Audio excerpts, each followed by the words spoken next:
तो स्वागत है आप सभी का सीटेट की फ्री प्रैक्टिस बैच की इस महत्वपूर्ण क्लास में। जी हाँ दोस्तों, आज की इस क्लास में हम पढ़ने वाले हैं हिंदी पेडागोजी के कुछ महत्वपूर्ण प्रश्न जो एकदम नए और थोड़े से टफ होने वाले हैं।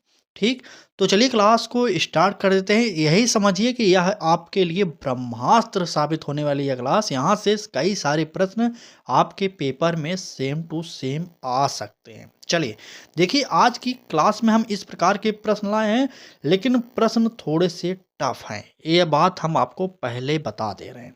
ठीक, तो चलिए क्लास को स्टार्ट करते हैं। पहला प्रश्न देखते हैं क्या कह रहा है। कहा जा रहा है कि कविता शिक्षण का सर्वप्रथम उद्देश्य क्या होना चाहिए। ए ऑप्शन कह रहा है शब्दार्थ सिखाना, बी ऑप्शन कह रहा है कविता का कंठस्थ पाठ, और सी ऑप्शन कविता का भावानुभव कराना, और डी ऑप्शन कह रहा है कि कवि का जीवन बताना। चलिए अब यहाँ से जल्दी से कमेंट करना स्टार्ट कर दीजिए। चलिए उत्तर बताइए कौन सा हमारा सही होने वाला है। देखिए यहाँ पर कविता शिक्षण का सर्वप्रथम उद्देश्य पूछा जा रहा है, मतलब कि सबसे पहला उद्देश्य क्या होगा ये आपसे पूछा जा रहा है। तो ए ऑप्शन कह रहा है कि शब्दार्थ सिखाना, तो बिल्कुल नहीं, शब्दार्थ सिखाना इसका उद्देश्य नहीं होगा। और बी ऑप्शन क्या कह रहा है, देखिए कविता का कंठस्थ पाठ, यानी कि कंठस्थ मतलब याद कराना। तो याद कराने की बात यहाँ पर तो हो नहीं रही है, इसलिए हमें यह काटना पड़ेगा। और सी ऑप्शन का है कि कविता का भावानुभव कराना, ये हमारा ऑप्शन सही हो सकता है। और आगे देखते हैं क्या करा है। और डी ऑप्शन करें कि कवि का जीवन बताना। यहाँ पर कवि के जीवन बताने से कोई मतलब नहीं है। हमारा जो उत्तर होने वाला है वह होने वाला है क्या, सी ऑप्शन हमारा सही हो जाएगा। ठीक, चलिए, और यह क्लास पेपर 1 और पेपर 2 दोनों के लिए इम्पोर्टेंट है। हम हर क्लास में नहीं बताते क्योंकि हमें पता है कि आप जानते हैं सीडीपी सेम है, हिंदी सेम है। तो जिस दिन हमारी सीडीपी की क्लास होगी पेपर 1 और पेपर 2 दोनों के लिए है, और जिस दिन हिंदी की क्लास हुई दोनों के लिए है। ठीक है, तो चलिए आप जानते रहिएगा, बार बार कमेंट करके मत पूछा करिए। ठीक, चलिए अगला प्रश्न देखेंगे क्या कह रहा है कि कविता के रस का अनुभव कराने के लिए कौन सी विधि सबसे उपयुक्त है। ए ऑप्शन कह रहा है कि मौन पठन विधि, बी ऑप्शन कह रहा है भाव पाठ विधि, सी ऑप्शन अनुवाद विधि, और डी ऑप्शन व्याख्यान विधि। चले, यह प्रश्न बहुत ही टफ होने वाला है। आप लोग जल्दी से कमेंट करके उत्तर बताइए। तो बात करें उत्तर की, तो कह रहा है कि कविता के रस का अनुभव कराने के लिए कौन सी विधि सबसे उपयुक्त होगी।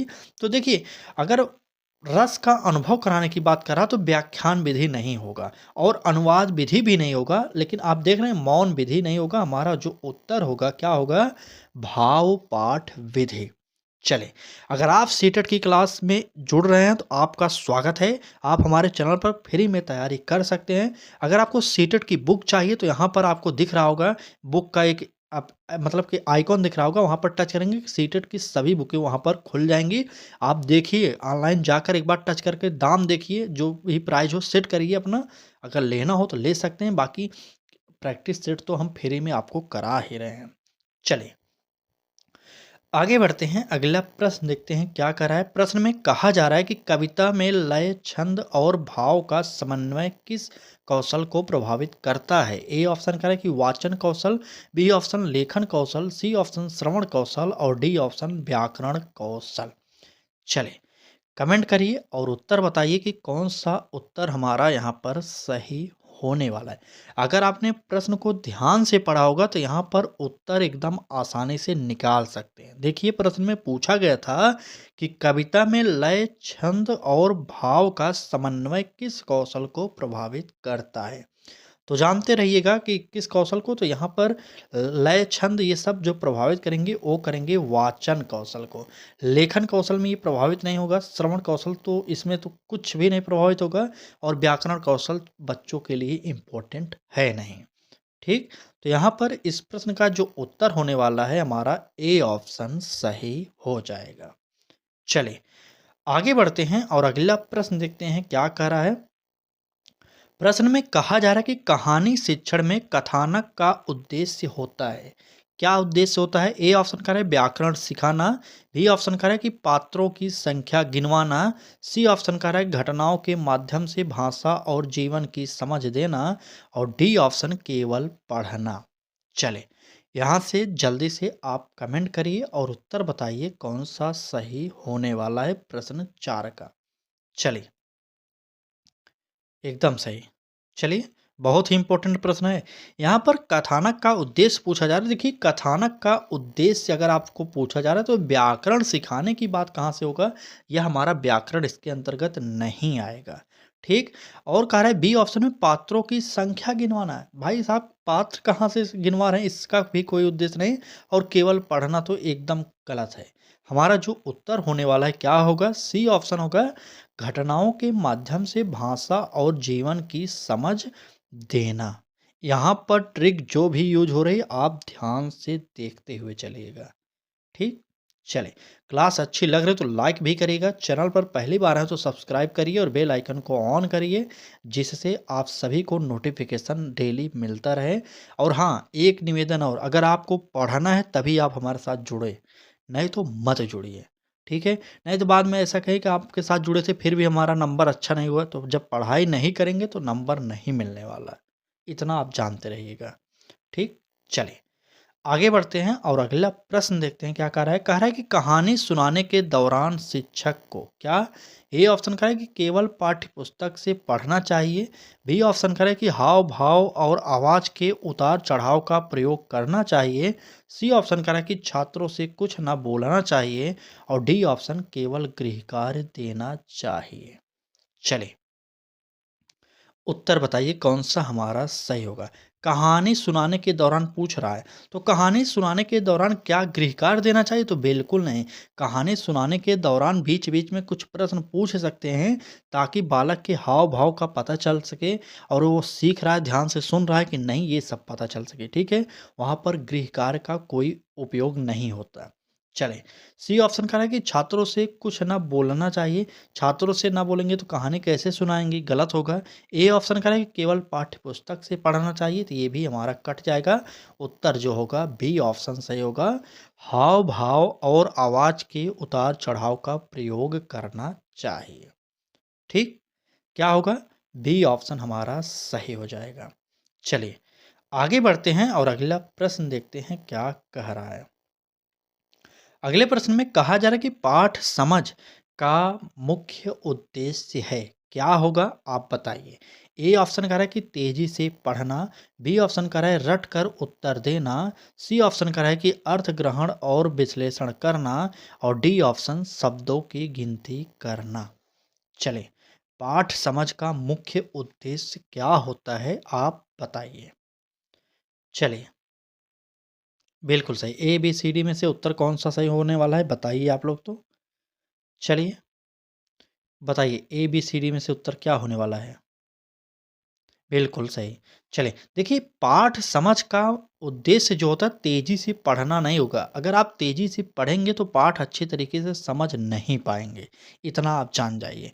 अब बी ऑप्शन करें कि रट कर उत्तर देना। हमने हर क्लास में बताया है आपको कि जहाँ पर रटना शब्द आ जाए उसे तुरंत काटिए, 1 सेकंड का भी समय वेस्ट मत करिए। ठीक?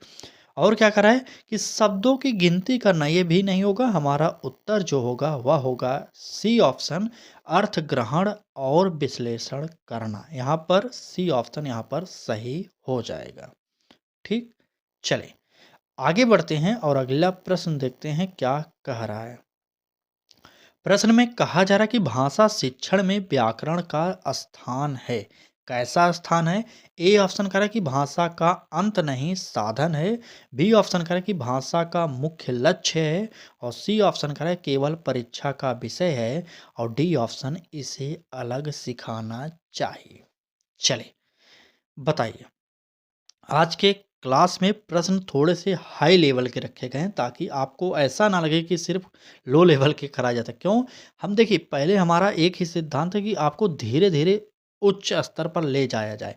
आपको डायरेक्ट उच्च स्तर पर पहुंचा दिया जाएगा तो आप समझ नहीं पाएंगे। इसलिए थोड़ा थोड़ा करके धीरे धीरे स्तर अपना उठाते रहेंगे ना, तो एक समय आएगा कि सीटेट के किसी भी प्रश्न को आप देखेंगे तुरंत उत्तर मारेंगे। पढ़ने की भी ज़रूरत आपको पूरा नहीं पड़ेगा। ठीक है? चलिए, बताइए इस प्रश्न का उत्तर क्या होने वाला है? प्रश्न संख्या 7 है और उत्तर आप जल्दी बता दीजिए। चलिए, क्या कह रहा है प्रश्न में? फिर से पढ़िए पहले। भाषा शिक्षण में व्याकरण का स्थान है। स्थान पूछा जा रहा है, डी ऑप्शन से शुरुआत करेंगे। कह रहा है कि इसे अलग सिखाना चाहिए, तो बिल्कुल नहीं, गलत होगा। केवल परीक्षा का विषय है। भाई साहब, व्याकरण जो है भाषा शिक्षण का पार्ट है, सिर्फ परीक्षा का विषय नहीं है। और बी ऑप्शन करें कि भाषा का मुख्य लक्ष्य है। यह हमारा ऑप्शन सही हो सकता है, लेकिन आगे देखेंगे, भाषा का अंत नहीं साधन है, सबसे बेस्ट ये निकला। इसलिए उत्तर हमारा जो होगा ए ऑप्शन सही हो जाएगा। क्यों? मैंने पहले ही बताया कि सीटेट के चारों ऑप्शन अगर सही आपको लग रहे हैं, तो उसमें से भी आपको सबसे बेस्ट जो दिखाई दे उसे आपको चुनना पड़ेगा। ठीक, चलिए आगे बढ़ते हैं। अगला प्रश्न देखते हैं क्या कह रहा है। प्रश्न में कहा जा रहा है कि व्याकरण सिखाने का सर्वोत्तम तरीका है। क्या तरीका है? ए ऑप्शन नियम रटाना, बी ऑप्शन भाषा प्रयोग से नियम खोजने देना, सी ऑप्शन कठिन परिभाषाएं लिखवाना और डी ऑप्शन अनुच्छेद याद कराना। चलें, बताइए यहाँ पर उत्तर क्या होने वाला है? व्याकरण सिखाने का सर्वोत्तम तरीका। देखिए यहाँ पर अनुच्छेद याद कराने की बात करा, तो अनुच्छेद याद नहीं कराएंगे। इसमें तो अनुच्छेद होता नहीं, संविधान थोड़ी है इसमें अनुच्छेद होगा, इसलिए काट देंगे। सी ऑप्शन करें कठिन परिभाषाएं लिखवाना। कठिन परिभाषाओं से व्याकरण सिखाने का कोई संबंध नहीं होता, इसलिए हमारा यह कट जाएगा, सी ऑप्शन भी। और नियम रटाना, देख रहे हैं ए ऑप्शन कह रहा है कि नियम को रटाया जाए, यह भी नहीं होगा। इसलिए हमारा जो उत्तर होगा क्या होगा? बी ऑप्शन सही होगा, भाषा प्रयोग से नियम खोजने देना। ठीक है, बी ऑप्शन सही हो जाएगा। चलिए आगे बढ़ते हैं। अगला प्रश्न देखते हैं क्या कह रहा है। अगले प्रश्न में कहा जा रहा है कि संरचनात्मक व्याकरण किस पर बल देता है? संरचनात्मक व्याकरण जो है किस पर बल देता है, ये आपसे प्रश्न पूछा जा रहा है। ए ऑप्शन कह रहा है कि अर्थ पर, बी ऑप्शन वाक्य संरचना व प्रयोग पर, सी ऑप्शन शब्दकोश पर और डी ऑप्शन लिपि पर। चलिए बताइए कौन सा उत्तर यहाँ पर हमारा सही होने वाला है प्रश्न संख्या 9 का। चलिए जल्दी बताइए। देखिए यहाँ पर क्या करें, संरचनात्मक व्याकरण की बात करा तो लिपि पर इसका बल नहीं रहेगा, शब्दकोश पर नहीं रहेगा, अर्थ पर नहीं रहेगा, लेकिन वाक्य संरचना व प्रयोग पर इसका प्रभाव रहता है। इसलिए इस प्रश्न का उत्तर जो होगा हमारा बी ऑप्शन सही हो जाएगा। ठीक, चलिए आगे बढ़ते हैं। अगला प्रश्न देखते हैं क्या कह रहा है। प्रश्न में कहा जा रहा है कि प्रेरणा आधारित मूल्यांकन का मुख्य उद्देश्य है। क्या उद्देश्य है ये आपको बताना है। ए ऑप्शन करा है कि त्रुटियां गिनना, बी ऑप्शन करा है आत्मविश्वास और सीखने की रुचि बढ़ाना, सी ऑप्शन अंक घटाना और डी ऑप्शन अनुशासन सिखाना। चलिए जल्दी से कमेंट करिए और उत्तर बताइए कि कौन सा उत्तर हमारा यहाँ पर सही हो जाएगा। जल्दी बताइए, प्रेरणा आधारित मूल्यांकन का उद्देश्य क्या होने वाला है? चलिए ए बी सी डी करके कमेंट करिए आप लोग। प्रश्न संख्या 10। चलिए यहाँ पर क्या कह रहा है, देखिए डी ऑप्शन कह रहा है कि अनुशासन सिखाना। अनुशासन की बात छोटे बच्चों से आप करेंगे नहीं, इतना जानते रहिए। अंक घटाना कह रहा है तो अंक नहीं घटा सकते, ये भी जानते रहिए। त्रुटियां गिनना ये तो कदापि नहीं होगा। हमारा उत्तर जो होगा क्या होगा? आत्मविश्वास और सीखने की रुचि को बढ़ाना, यही होता है प्रेरणा आधारित मूल्यांकन का उद्देश्य। इसलिए बी ऑप्शन को आपको सही करना है। ठीक, चलिए अगला प्रश्न देखेंगे क्या करा है अगले प्रश्न में। तो कहा जा रहा है कि कविता का पाठ करते समय शिक्षक के भाव, स्वर और मुद्रा किस कौशल से संबंधित है? ए ऑप्शन करा है कि शिक्षण कौशल, बी ऑप्शन करा है कि अधिगम कौशल, सी ऑप्शन करा है कि अभिनय कौशल और डी ऑप्शन वाक कौशल। चलिए जल्दी से कमेंट करिए कौन सा उत्तर यहाँ पर होने वाला है। देखिए प्रश्न में पूछा गया था कविता का पाठ करते समय शिक्षक के भाव, स्वर और मुद्रा किस कौशल से संबंधित है? तो स्वर और मुद्रा की बात कर लिया गया, तो यहाँ पर वाक कौशल साफ-साफ हो जाएगा। ठीक? चलिए, डी ऑप्शन। आगे बढ़ेंगे, अगला प्रश्न देखेंगे क्या कह रहा है। प्रश्न में कहा जा रहा है कि भाषा शिक्षण में नाटक आधारित अधिगम का लाभ क्या है? ए ऑप्शन कह रहा है केवल मनोरंजन, बी ऑप्शन सक्रिय भागीदारी और भाषा प्रयोग का अवसर, सी ऑप्शन व्याकरण की पुनरावृत्ति और डी ऑप्शन अनुशासन नियंत्रण। चलिए, बताइए यहाँ से क्या उत्तर हमारा निकलने वाला है। जल्दी से कमेंट करिए। प्रश्न संख्या 12 का उत्तर क्या होगा? देखिए, नाटक आधारित अधिगम का बात किया जा रहा है, तो यहाँ पर देखिए डी ऑप्शन क्या कर रहा है? अनुशासन नियंत्रण, काटिए फटाक से, व्याकरण की पुनरावृत्ति, यह नहीं होगा। केवल मनोरंजन, यह भी नहीं होगा। हमारा उत्तर जो होगा बी ऑप्शन सही हो जाएगा, सक्रिय भागीदारी और भाषा प्रयोग का अवसर। ठीक, चलिए, सक्रिय भागीदारी और भाषा प्रयोग का अवसर जो होगा, सबसे बेस्ट ऑप्शन हमारा यही हो जाएगा। और आगे बढ़ते हैं, अगला प्रश्न देखते हैं क्या कह रहा है। चलिए, प्रश्न में कहा जा रहा है कि भाषा शिक्षण में सह अधिगम का तात्पर्य है। क्या तात्पर्य है? ए ऑप्शन कह रहा है कि शिक्षक केंद्रित शिक्षण, बी ऑप्शन कह रहा है कि समूह में पारस्परिक सीखना, और सी ऑप्शन व्यक्तिगत कार्य, और डी ऑप्शन केवल मौन पठन। चलिए, सह अधिगम का तात्पर्य आपसे पूछा जा, सह अधिगम से संबंध जानते हैं? समूह में, सह मतलब समूह में होता है, आपको पता होना चाहिए। प्रश्न संख्या 13 देखिए, यहाँ पर ए ऑप्शन क्या कह रहा है? शिक्षक केंद्रित शिक्षा, यहाँ शिक्षण यहाँ पर नहीं होगा, शिक्षक केंद्रित। डी ऑप्शन मौन पठन, व्यक्तिगत पठन, तो बिल्कुल नहीं। हमने अभी बताया कि सह शिक्षण का जो अर्थ होता है वह होता है समूह में पारस्परिक सीखना। ठीक, यहाँ से हमारा उत्तर जो निकलेगा बी ऑप्शन सही हो जाएगा। चलिए, फिलहाल आगे बढ़ते हैं और अगले प्रश्न पर चलते हैं, क्या कह रहा है देखते हैं। प्रश्न में कहा जा रहा है कि भाषा मूल्यांकन में रूब्रिक्स, देख रहे हैं, रूब्रिक्स का प्रयोग किया जाता है। अब आपको पता नहीं होगा रूब्रिक्स क्या है, तो चलिए हम ऑप्शन में बताएंगे। ए ऑप्शन कह रहा है कि अंक तय करने के लिए स्पष्ट मानक देने हेतु, बी ऑप्शन कह रहा है कि छात्रों को डराने हेतु, सी ऑप्शन मौखिक परीक्षा में, और डी ऑप्शन गृह कार्य देने के लिए। चलिए, बताइए जल्दी से, रूब्रिक्स का प्रयोग किया जाता है किस में? चलिए, इसका उत्तर आप कमेंट करिए जल्दी से। बिल्कुल सही। जितने भी लोगों ने यहाँ पर ए ऑप्शन को चुना है उनका उत्तर बिल्कुल सही, क्योंकि अंक तय करने के लिए यह इसका प्रयोग किया जाता है। ये ऑप्शन हमारा सही हो जाएगा।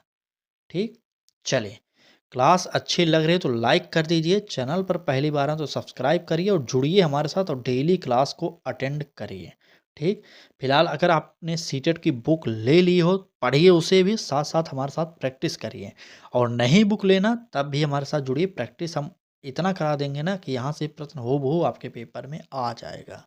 ठीक, फिलहाल अगर आपको बुक भी चाहिए तो यहाँ से ले सकते हैं। इस क्लास के देखिए कहीं कोने पर दिख रहा होगा बुक, वहाँ पर जाइए, अपनी मन पसंद का लीजिएगा, लेकिन मेरे हिसाब से जो बुक है सबसे बेस्ट वो हमने वहाँ पर दिखा दिया है। ठीक, चलिए, बाकी आप उसमें से चुन सकते हैं। चलिए बात करेंगे अगले प्रश्न की। तो कह रहा है कि भाषा शिक्षण में अनुभव आधारित अधिगम का अर्थ है। क्या अर्थ है? ए ऑप्शन कह रहा है केवल सुनना, बी ऑप्शन स्वयं अनुभव करके सीखना, सी ऑप्शन शिक्षक की बातें याद करना, और डी ऑप्शन परीक्षा पर ध्यान देना। चलिए, उत्तर बताइए, अनुभव आधारित अधिगम का अर्थ क्या होगा? देखिए, अनुभव आधारित की बात करें, केवल सुनना, इसे पहले काट दीजिए क्योंकि ये नहीं होने वाला।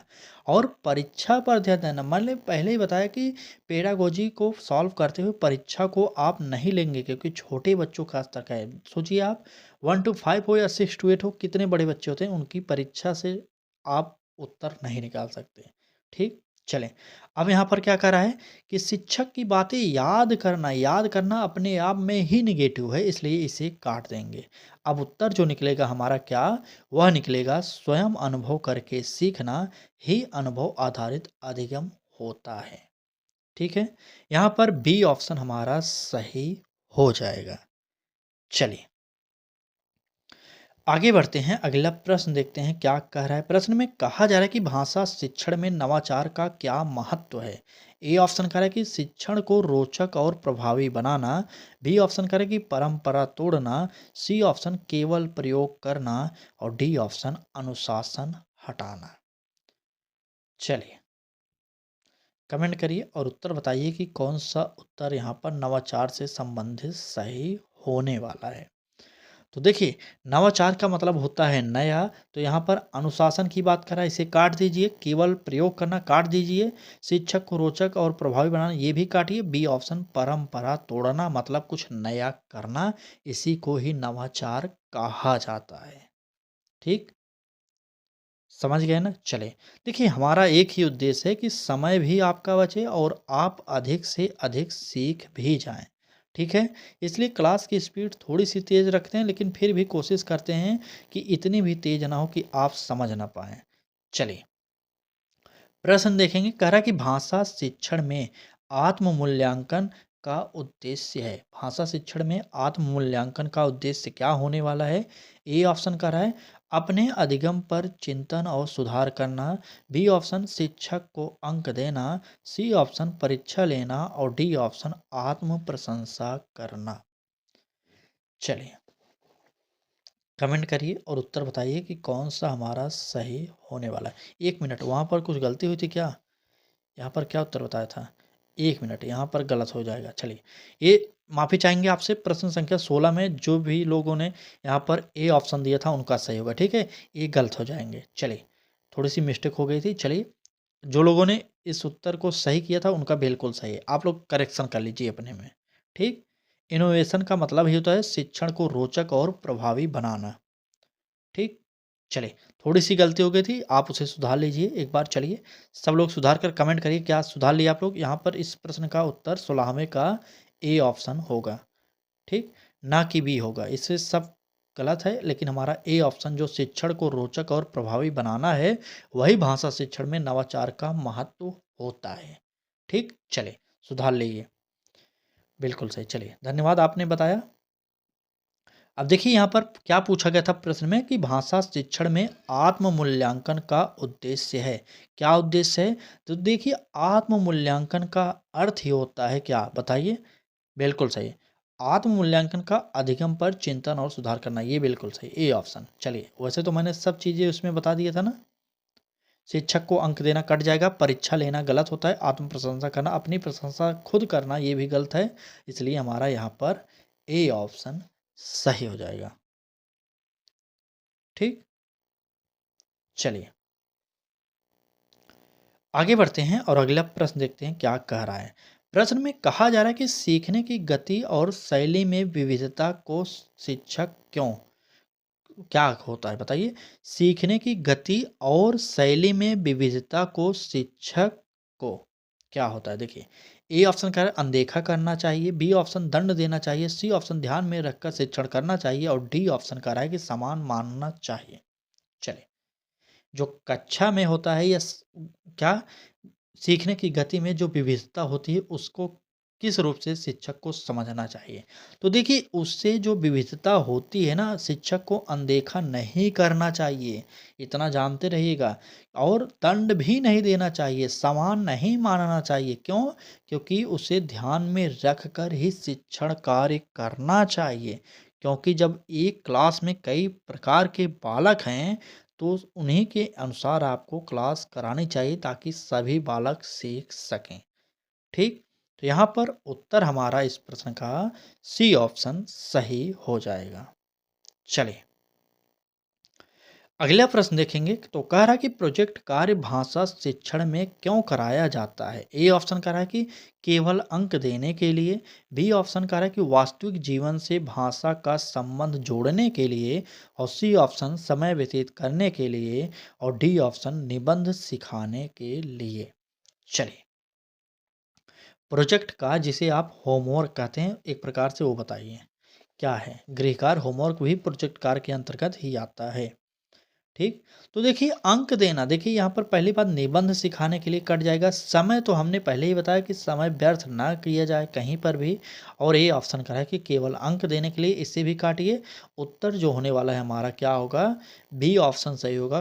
कैसे, वास्तविक जीवन से भाषा का संबंध जोड़ने के लिए।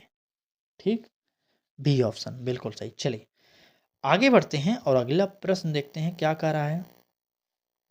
चलिए अगले प्रश्न में कहा जा रहा है कि भाषा शिक्षण में सफलता का दीर्घकालिक मापदंड क्या है। ए ऑप्शन का है विद्यार्थी का आत्मविश्वास, संप्रेषण और रचनात्मकता। और बी ऑप्शन का है कि परीक्षा परिणाम। सी ऑप्शन गृह कार्य की पूर्णता। और डी ऑप्शन व्याकरणिक नियमों का रटना। तो जहां पर रटना शब्द है उसे काट दीजिए। ठीक, अब बताइए ए बी सी में से उत्तर क्या होने वाला है। चले, भाषा शिक्षण में सफलता का दीर्घकालिक मापदंड क्या होता है। तो गृह कार्य की जो पूर्णता नहीं होगी, परीक्षा परिणाम होगा नहीं। हमारा उत्तर जो होगा क्या होगा, विद्यार्थी का आत्मविश्वास, संप्रेषण और रचनात्मकता। यहाँ पर इस प्रश्न का उत्तर जो होगा ए ऑप्शन सही हो जाएगा। ठीक, चलिए आज की क्लास में बस इतने ही प्रश्न थे। क्लास कैसी लगी कमेंट करके ज़रूर बताइएगा। चैनल पर पहली बार आए थे आप, क्लास अच्छी लग गई हो तो सब्सक्राइब कर लीजिए और बेल आइकन को ऑन करिए। और डेली सुबह 10 बजे हमारी क्लासेस को ज़रूर देखा करिए। क्यों, क्योंकि अभी आपके पास समय है और फ्री में आपको कुछ पढ़ाया जा रहा है, तो पढ़िए ध्यान से। ठीक, फिलहाल आज की क्लास में इतना ही था। कल फिर मिलेंगे एक नए क्लास के साथ, तब तक के लिए धन्यवाद।